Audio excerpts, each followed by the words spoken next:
I really appreciate the opportunity to talk, the invitation to talk here at Chen Ling about this topic. And I've been thinking a lot about this topic of how we can best love our parents and our kids. We all have parents, and many of us have kids, so hopefully it's relevant to you. This word love is really hard to pin down. I think all of us who follow this Buddhist tradition or are curious about it, the word has a different meaning from the Buddhist perspective. When we think on this conventional level about love, like loving a parent can mean respecting them or feeling safe and protected by them or taking care of them, especially as they get older. And loving a child can mean setting strong boundaries for them, of course, or letting them make their own mistakes, or being more of an authority than a playful friend. And so the Buddhist definition of love is much simpler. I think for those of us who know it, it's almost a relief to have such a simple definition of love, which is wishing others to be happy. And we often cultivate this in meditation. So in meditation, we can feel quite blissful cultivating this loving thought towards our family and our kids and many other people. But then the challenge is when we come out of the meditation, isn't it? Because when we come out of the meditation, how do we express that love that we might have, felt all by ourselves on the cushion when we use our words and our actions as we interact with them? And so I haven't found a manual for how to love in a practical way day to day. Certainly from the Buddhist perspective, it doesn't get down to the nitty gritty. I think it's different for every culture and every time. And so we each have to figure this out for ourselves somehow. And also each individual person that we love may need to be loved in a slightly different way. So today I wanted to talk about one technique for loving our parents and our kids that's actually been working for me recently, maybe surprisingly sometimes, not everything works. And it's something that I stumbled across in certain types of therapy and also in nonviolent communication, which is a system that Marshall Rosenberg invented some time ago. I bet some of you know about it. But most particularly and especially in a beautiful and inspiring 2-paragraph story by Thich Nhat Hanh that I want to tell you about in a little bit, where he gives one of the simplest and the most profound teachings on how to love the people that we're close to in life. I'll get to that in a little bit. So I know this isn't totally interactive with Facebook, but I have the question of how many of you have had a difficult relationship with your parents at one time or another. My guess is everybody's hands probably go up. And how many of you, if you have children, how many of you have had a difficult relationship with your child at one time or another, of course. So I've had plenty of difficult times myself. And I wanted to share a couple of stories of this simple way of listening and loving that's brought me closer to my father and my mother and my daughter. We have one child. I have a daughter. So I'm going to start out with a painful story. And I actually haven't ever talked about this publicly, but my mother's not on Facebook, so I'm talking about my mother a little bit. So she won't hear this. She doesn't really watch much media like this. But my mother has some kind of a mental illness that she's had on and off for years, in which she stops talking to most of the family, and she chooses only one of her children as a confidant. And I was my mother's confidant for many years, and my brother was locked out. It's an exclusive agreement somehow. And she locked out my aunt and my uncle, everyone, actually all our living relatives, except for me for a little while, was the only person she'd talk to. And of course, this broke my brother's heart and my aunts and uncles too. They all love her. And I tried to convince my mother to open up to my brother and to her brother and sister and so on. But she has some kind of a paranoia that's convinced her that all of these people were out to get her in some devious ways, like tapping her phone and sending harassing emails and even beaming. She even thought that they were able to beam thoughts into her head. And of course, none of these things are actually true. And Unfortunately for me, my mother's allegiance flipped about 4 years ago, and so that she would only talk to my brother, and then she no longer talked to me. So my brother was relieved. He was happy to get to talk to her for a little while, but now I was heartbroken. And I must have left over those for 4 years. I must have left my mother maybe a couple hundred, polite. I kept leaving polite voice messages on the phone, sending some cards and pictures, but nothing worked. And it got to the point that I'd more or less given up, and I'd stopped calling her. Gradually, I started to think about my mother mostly in the past tense, the way you'd even think about someone who died. And I realized that she was in that category of person inside my head. Pretty hopeless. I'm a pretty optimistic person, but this is one of the areas I genuinely felt hopeless about.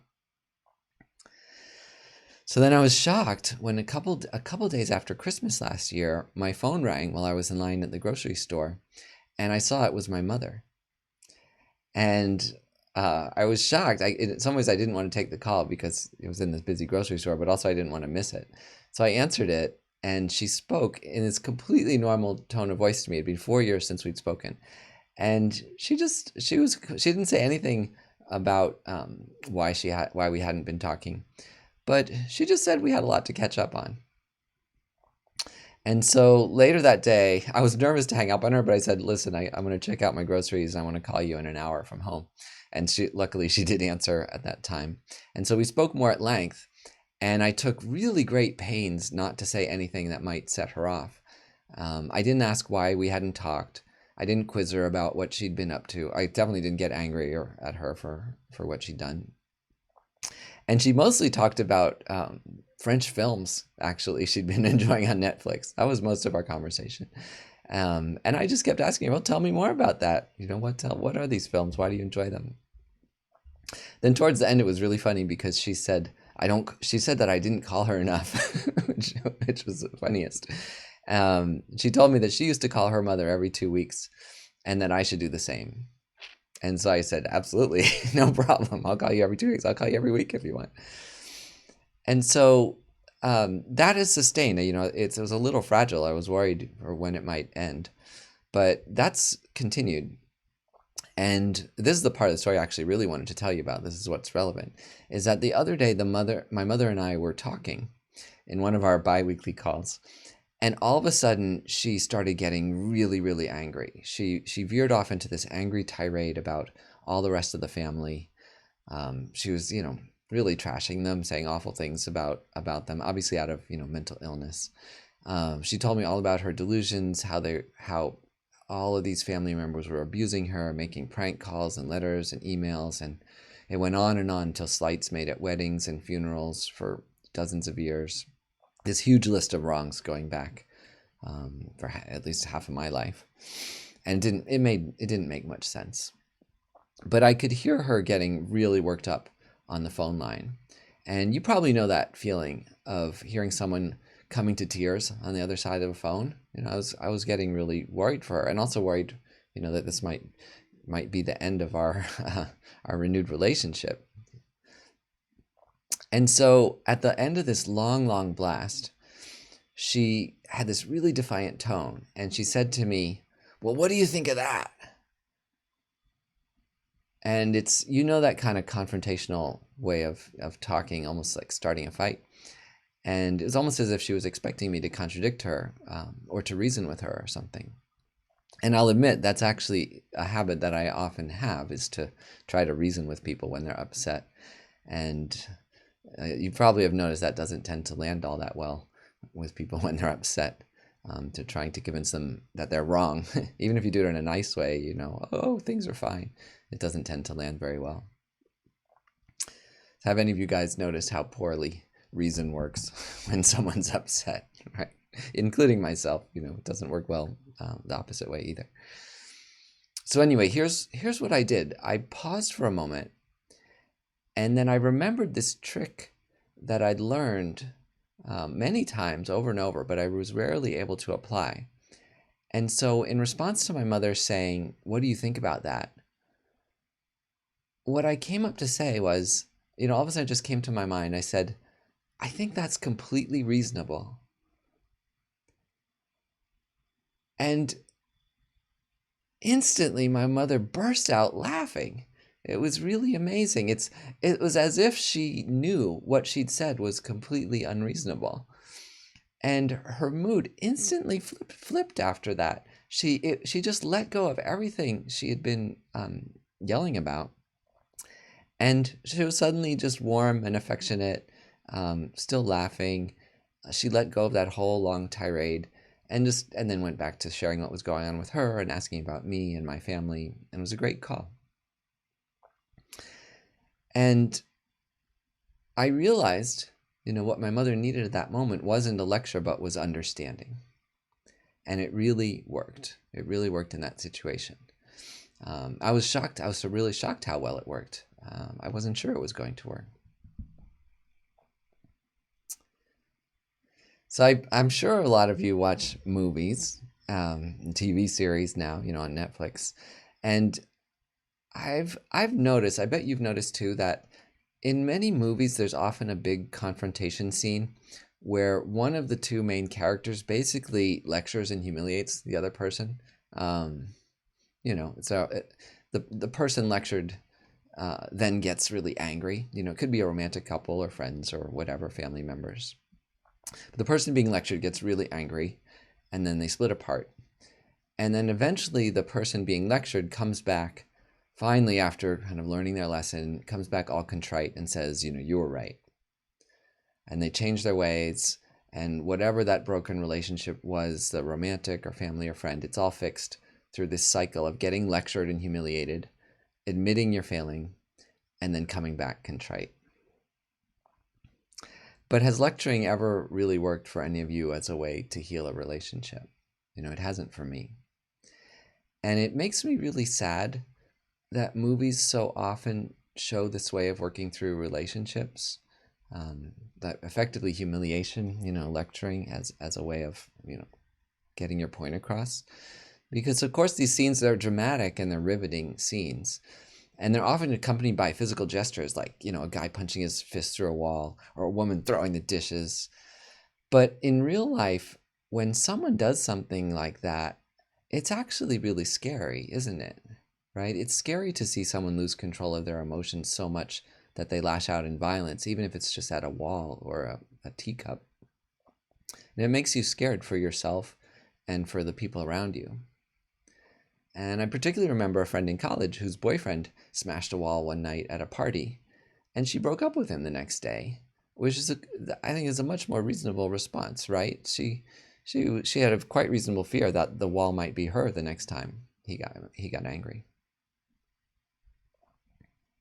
And so this comes to the story that I wanted to share from Thich Nhat Hanh. Many of you may have read this book. It's from quite some time ago, but Thich Nhat Hanh wrote a beautiful book called Peace is Every Step.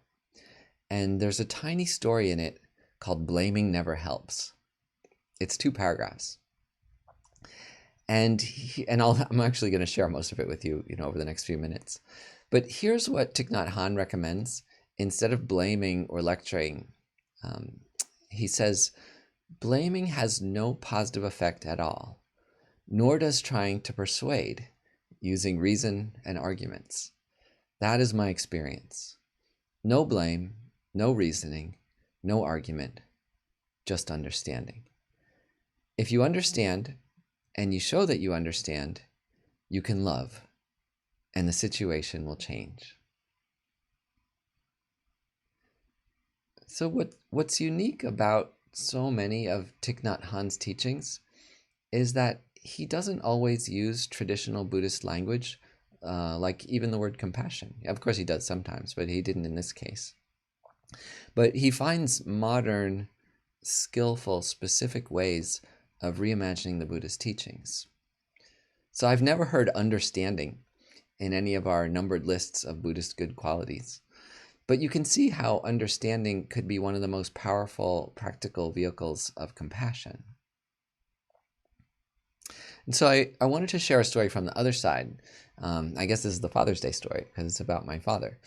So I remember being on the other side of this kind of exchange, not the angry movie exchange, but the understanding exchange. when I was in my 20s, although I was kind of acting like the angry movie guy. I had this intense phone call with my father where I finally burst out with a long list of things I was angry at him for. And I don't need to go into them, and you can likely imagine things you or people like you have been angry at their dads for.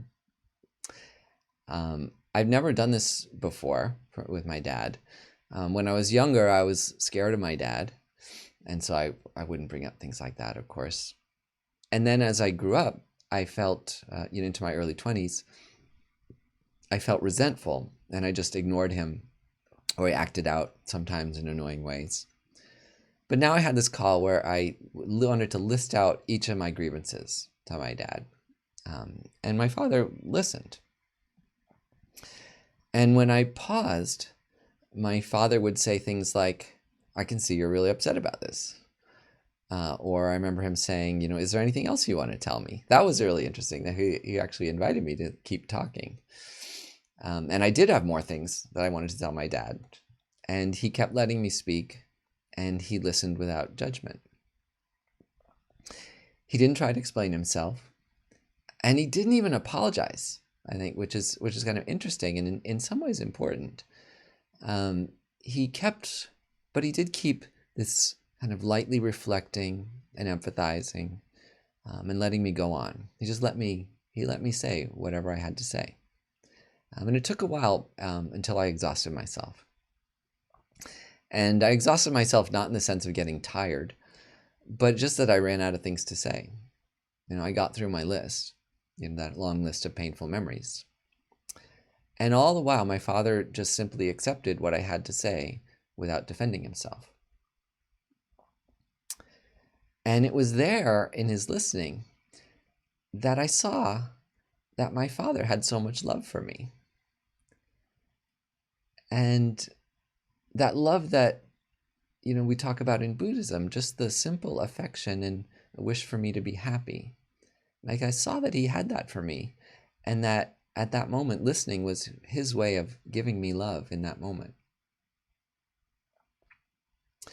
And then even though he didn't apologize, which I think is really, really important, I saw that it might be possible to accept my father for who he is, like with his strengths and with his shortcomings, just to accept him for who he is, to realize that he expresses his love in his own way, to appreciate him for that. And toward the end, when there was more space in our conversation, my father did explain a little, by gently saying, he just said, I'm a different person now. And I saw that he was. I was able to hear, finally at that moment, after all that space, letting me talk, letting me feel understood without argument or judgment, I could see that that was true, that he was a different person now. And that the things I was angry at an earlier father, and that I was angry at an earlier father from the past who didn't exist anymore, about events that were in the past, and that we now had a chance to begin a new relationship for the rest of our life. And so it really impressed me how my father was able to heal our relationship in that simple way. And I think it's that same way that Thich Nhat Hanh recommends, simply by understanding.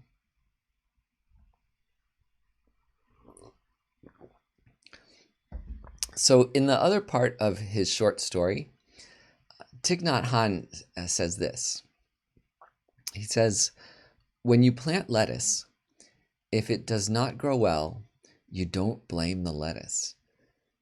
You look into the reasons it's not doing well. It may need fertilizer, or more water, or less sun. You never blame the lettuce. Yet if we have problems with our friends or our family, we blame the other person. But if we know how to take care of them, they will grow well, like lettuce.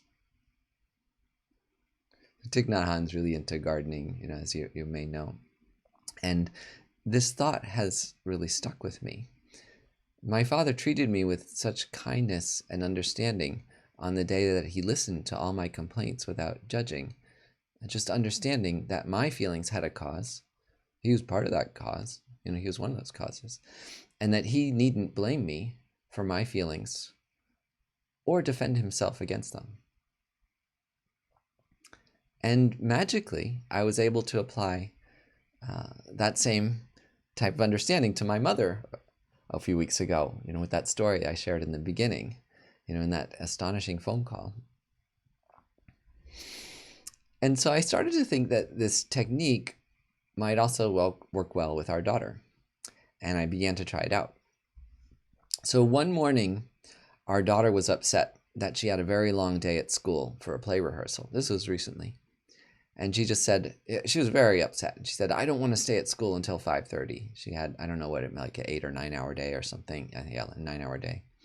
And so she was angry. She seemed afraid, a little bit afraid of that long day. And of course, with COVID, everyone's a little stressed out. She was on the verge of tears. And so all I did was I said back to her, you don't want to stay at school until 5:30. And then she nodded. And it was almost like she was instantly pacified. She just sat down to finish her breakfast. That's all we said. Then a few minutes later, when she finished her breakfast, she just quietly went off to prepare for school, packed her backpack, and went out the door with my wife. So it's kind of amazing how sometimes less is more, as you've heard that phrase.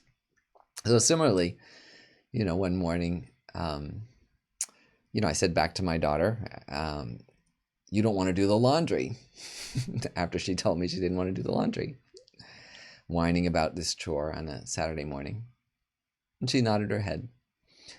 And then I just wrapped my arm around my daughter's shoulder. And without saying anything else, we just walked together to the washing machine. And we just calmly loaded up the laundry without saying anything else. So I'm thinking, this technique seems to be effective sometimes. And then again, another day, that following week, our daughter whined that she didn't want to make her lunch. I don't want to make my lunch. And I just said back to her, you don't want to make your lunch. And I just handed her, after I said that, I handed her her bread, I handed her her cheese, the mayonnaise, and then she quietly put together her sandwich.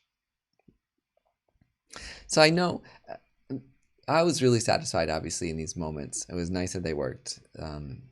And hearing parenting, I want to acknowledge for parents out there that hearing parenting advice like this can sometimes be annoying because it can sound a little too good to be true. And of course, it doesn't always work. And every kid is different. So what works for me may not work for you. But these moments really delighted me. And they gave me this chance to try the practical application of compassion as understanding that Thich Nhat Hanh writes about. And also, as a side note, I've noticed when other people do this for me, how happy it makes me and how understood I feel. So the last little piece of Thich Nhat Hanh's story is about an 8-year-old girl that he overheard talking to her mother after this lecture about not blaming the lettuce for growing poorly. So Thich Nhat Hanh, I guess he was out there. I don't know how you don't notice Thich Nhat Hanh, but he is quite stealthy. So he heard this girl saying to her mother, Mommy, remember to water me. I am your lettuce. And it kind of brought tears to my eyes. It's so sweet. I mean, for a kid to be it's always great when the kids are really articulate like that. They should give you a little wisdom. And that beautiful idea that we're each driven by cause and effect, that we each have reasons for what we do. And that if we can apply skill in not blaming each other for our shortcomings, but instead trying to understand each other, maybe that's all we need to feel loved and to become our best selves. And that's what Thich Nhat Hanh says. So then Thich Nhat Hanh actually overheard the next part too. The mother said something back to her daughter's request to be watered rather than blamed or lectured. And that's the last part of his tiny story. So the mother then says back to the daughter, yes, my daughter, and I am your lettuce also. So please don't forget to water me too. And that was very sweet, right? To realize that this exchange goes two ways between parent and child. And so maybe that's actually a nice time to end with that with that idea of watering each other through our understanding rather than blaming each other.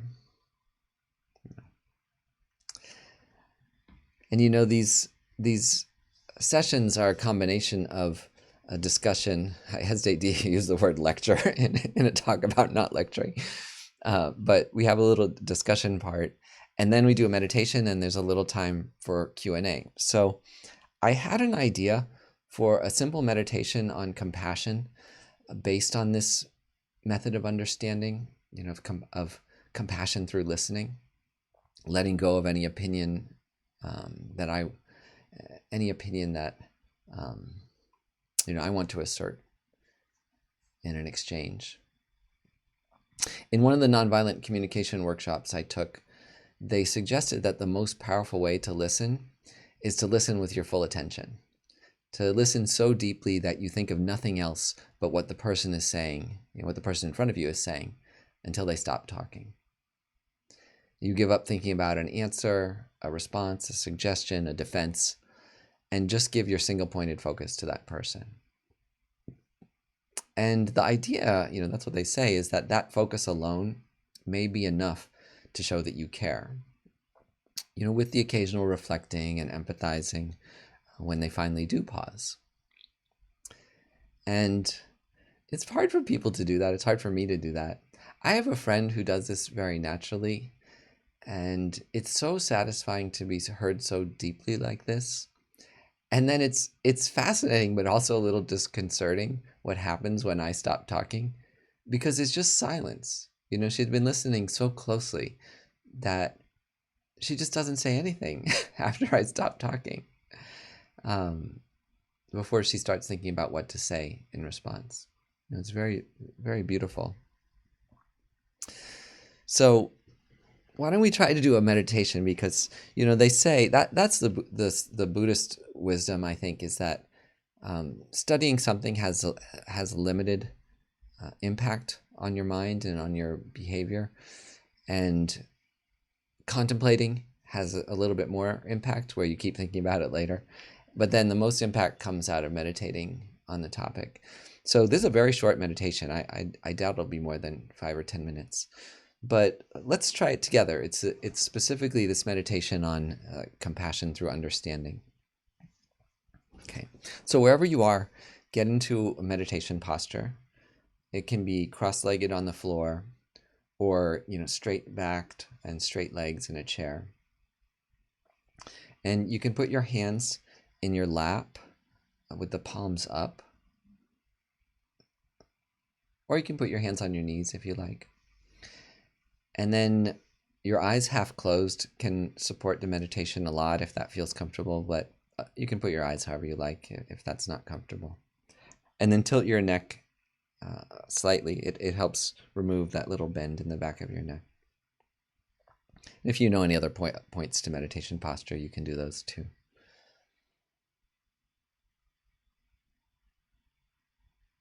And then for 1 minute, we'll start out just by focusing on the breath. You can focus on the air flowing in and out of your nostrils, or with the rise and fall of your abdomen. And even in 1 minute, distractions will come, so just let them pass by. Don't fight or argue with your distractions either. Understand them, accept them, and just let them pass by without pulling them close or pushing them away. So just 1 minute together, quietly on the breath.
And then let's set a motivation to meditate in order to bring about a practical form of compassion for the people close to us, like our parents and our children, through deeply listening and understanding.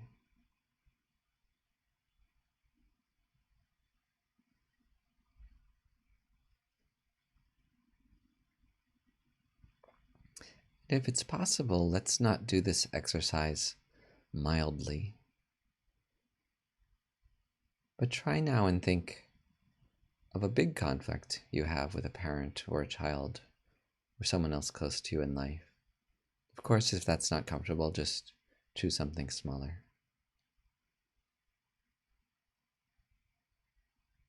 But bring it to mind now, the specific conflict you have, maybe a recurring one.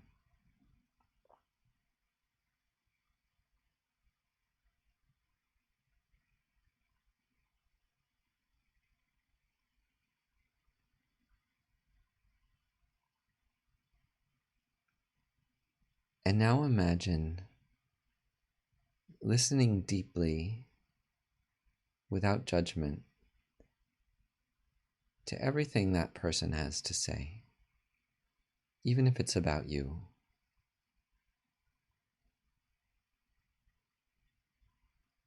Imagine letting go of any opinion,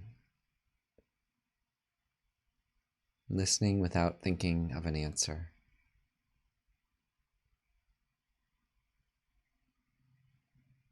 And just let all of their words spool out, as you can likely quite easily remember some of these things that can trigger you. To do that for a minute. Just listen in your imagination.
And when they're eventually done,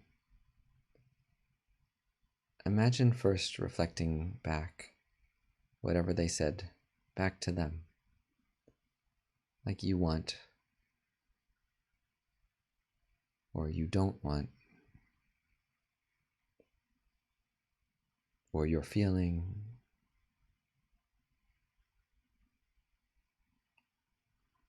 or even more simply, what I heard you say was,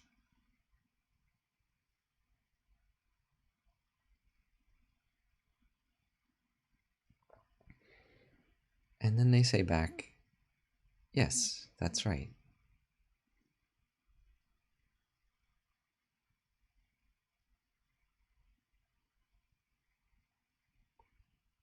And then imagine agreeing with them, empathizing with them, and saying, that's completely reasonable, or that's completely understandable.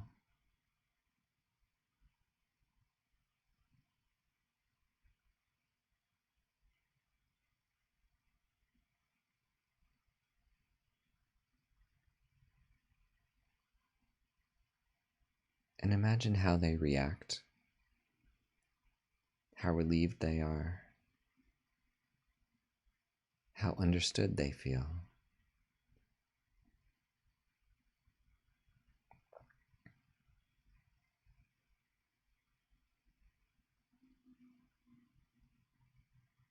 And see how nice it is for you to feel the ease that comes to them through being heard and understood, the tension draining out, the conflict diffusing.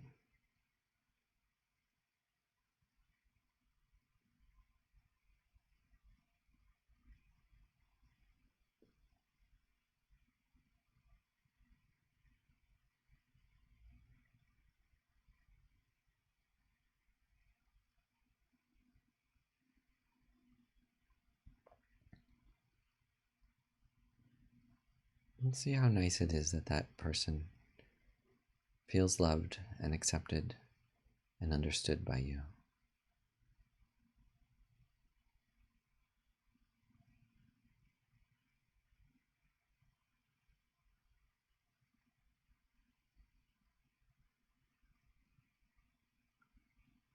Maybe it's worth it sometimes to take this approach of listening, reflecting, empathizing, and even agreeing. That's completely reasonable, or that's totally understandable.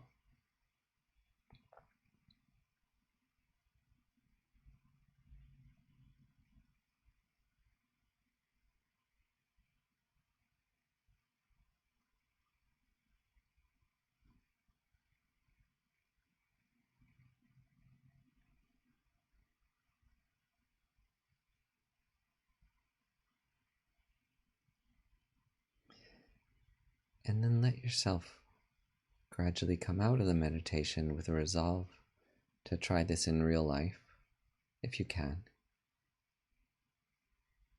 Of course, there are situations where it's not safe to agree in this way. The best action is to get away.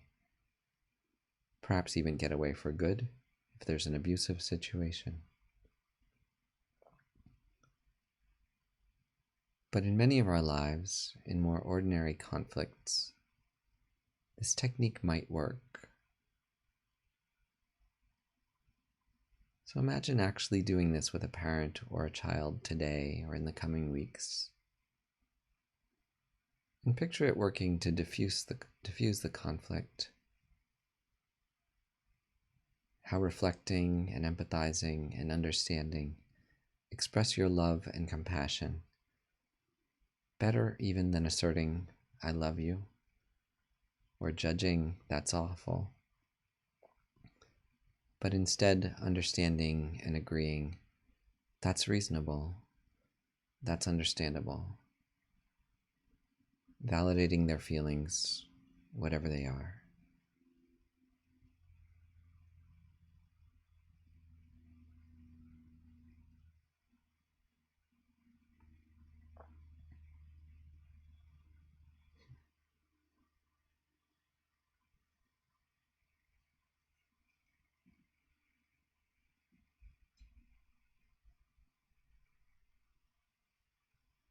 And then you can come out of the meditation and